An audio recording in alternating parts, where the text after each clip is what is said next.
কোন ডাকাত, কোন হত্যাকারীও যদি বাইতুল্লাহর মধ্যে প্রবেশ করে সাময়িকভাবে তাকে বিচার করা যাবে না, যেহেতু বাইতুল্লাহ অপরাধী, এখানে তার মারা যাবে না। ও ভাই, শুধু মানুষ সেখানে নিরাপদ না, একটা মশাও যদি থাকে, আপনি ইহরামের কাপড় পরছেন, মারতে পারবেন না। একটা মাছিও যদি আপনার শরীরে পড়ে আর বাইতুল্লাহর সামনে আপনি ইহরামের কাপড় পরিহিত অবস্থায় আছেন, একটা মশা মারতে পারবেন না, শরীরে চুলকাইতে পারবেন না। তাহলে বাইতুল্লাহর মধ্যে যে ঢোকে সে নিরাপদ, এমনকি একটা প্রাণী ঢুকলেও প্রাণী ঢোকি নিরাপদ। এটা কার বরকত?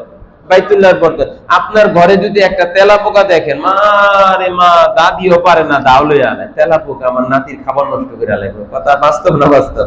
হ্যাঁ, তাহলে আপনার ঘরে আপনার নিরাপদ না, মশায় কামড়ায়, আর মশা আপনার ঘরে নিরাপদ না, এবং অন্য কোন প্রাণী আপনার ঘরে নিরাপদ না। আর যদি ঘরে কোন রকম চিকা ঢোকে, তাহলে তো কোনো কথা নাই, সবাই পাগল হয়ে তাকে মারতে হইব। কিন্তু বাইতুল্লাহর সামনে আল্লাহ মাফ করুক, এই ধরনের প্রাণীও যদি আসে মারা যাবে না, কারণ এটা বাইতুল্লাহর ইজ্জত। মানুষও নিরাপদ, অন্যান্য প্রাণীও কি নিরাপদ। সুবহানাল্লাহ।